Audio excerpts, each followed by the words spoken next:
राधे राधे। जय श्री कृष्ण दोस्तों। श्री कृष्ण जन्माष्टमी की कहानी। कृष्ण जन्माष्टमी का पर्व साल 2024 में कृष्ण जन्माष्टमी का पर्व 26 अगस्त दिन सोमवार को मनाया जाएगा। अष्टमी तिथि का प्रारंभ 26 अगस्त सुबह 3:40 से होगा और अष्टमी तिथि का समापन 27 अगस्त सुबह 2:20 पर होगा। दही हांडी 27 अगस्त दिन मंगलवार। जन्माष्टमी पर रोहिणी नक्षत्र का प्रारंभ 26 अगस्त शाम 3:55 से होगा। वहीं रोहिणी नक्षत्र का समापन 27 अगस्त शाम 3:38 पर होगा। जन्माष्टमी पूजा मुहूर्त 2024। कृष्ण जन्माष्टमी पूजा का मुहूर्त रात 12 बजे से 12:45 तक रहेगा। ऐसे में पूजा के लिए आपको 45 मिनट तक का समय मिलेगा। व्रत का पारण 27 अगस्त को सुबह 11 बजे तक किया जा सकेगा। दोस्तों चलिए अब जानते हैं श्री कृष्ण जन्माष्टमी की कहानी। द्वापर युग में जब पृथ्वी पाप अत्याचारों के भार से दबने लगी तो पृथ्वी सृष्टिकर्ता विधाता ब्रह्मा जी के पास गई। सभी देवता ब्रह्मा जी के पास गए और ब्रह्मा जी को पृथ्वी की दीन कथा सुनाई। वहां उपस्थित सभी देवताओं ने निर्णय किया कि इस संकट के समाधान हेतु भगवान विष्णु के पास जाएंगे और सभी लोग पृथ्वी को साथ लेकर भगवान विष्णु जी के पास पहुंचे, जहां भगवान विष्णु शेषनाग पर शयन कर रहे थे। वहां जाकर सभी देवतागण भगवान विष्णु की स्तुति करने लगे। स्तुति करने से भगवान विष्णु की निद्रा भंग हो गई।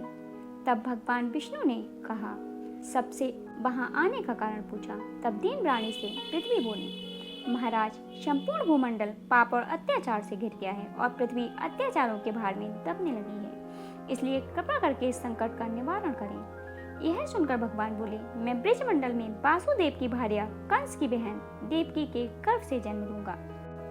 तब देवता तथा पृथ्वी ब्रज भूमि में आकर यादव कुल के नंद यशोदा तथा गोपियों के रूप में पैदा हुए। इसके बाद कुछ दिन ऐसे ही व्यतीत हो गए। वासुदेव साले कंस के साथ गोकुल में जा रहे थे।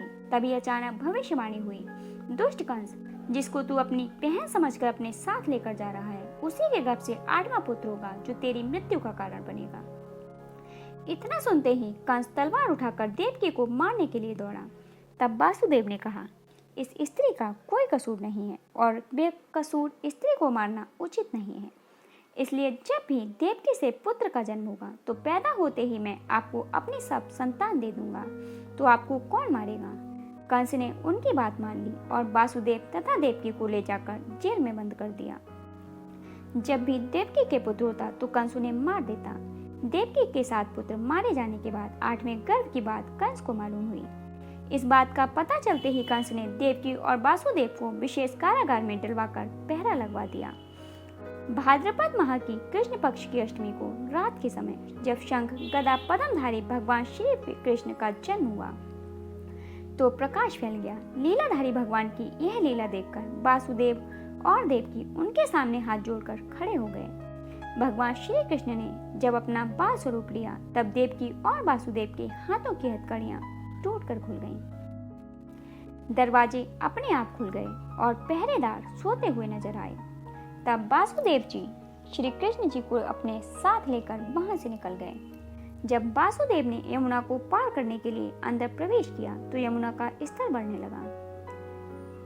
भगवान के चरण कमल छूने को लालायित यमुना कृष्ण द्वार पर पैर लटका देने पर भगवान के चरण कमल को स्पर्श कर उतर गईं। वह बिल्कुल घट गईं। वासुदेव यमुना पार कर गोकुल धाम पहुंचे और वहां जाकर खुले दरवाजे और सोई हुई यशोदा को देखकर बालक कृष्ण को वहीं सुला दिया और सोई हुई कन्या को लेकर चले आए। जब वासुदेव वापस कारागार में पहुंचे तो अपने आप उनके हथकड़ियां लग गईं और दरवाजे बंद हो गए। दरवाजे बंद होने के बाद वहां सोए हुए पहरेदार भी जाग गए। हथकड़ियां लगने के बाद कन्या रोने लगी। तब जगे हुए पहरेदारों ने कन्या का रोना सुनकर तुरंत कंस के पास खबर भेज दी कि देवकी का 8वां पुत्र जन्म ले चुका है। यह सुनकर कंस तुरंत दौड़ता हुआ आया। जब कंस ने कन्या को हाथ में लेकर पत्थर पर पटकना चाहा तो कन्या हाथ से छूटकर आकाश में उड़ गई और साक्षात देवी के रूप में प्रकट होकर बोली, हे कंस, तुम्हें मारने वाला तो गोकुल में पैदा हो चुका है।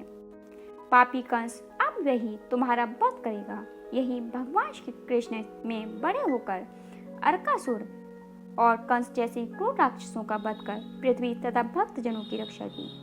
दोस्तों, ये थी कृष्ण जन्माष्टमी की कहानी। यदि पसंद आई हो तो वीडियो को लाइक और शेयर कीजिएगा। धन्यवाद।